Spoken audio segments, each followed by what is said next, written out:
we searched how to buy shares of Koninklijke Heijmans NV, a Dutch construction and property development company listed on Euronext under the ticker HEIJM.NV.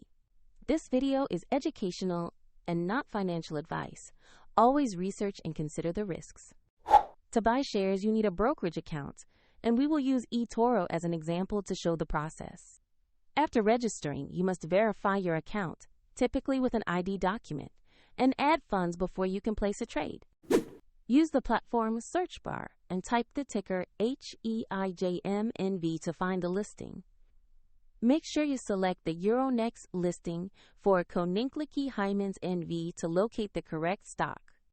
On the asset page, review the company description and the price chart to confirm it is Koninklijke Heijmans NV. Double-check the exchange and ticker to ensure you have the correct listing. To place an order, choose Buy. Enter the amount you want to invest. Review the order details and confirm the trade. If the market is closed, the order may be scheduled for the next session. And if your balance is insufficient, the platform will prompt you to add funds before final confirmation.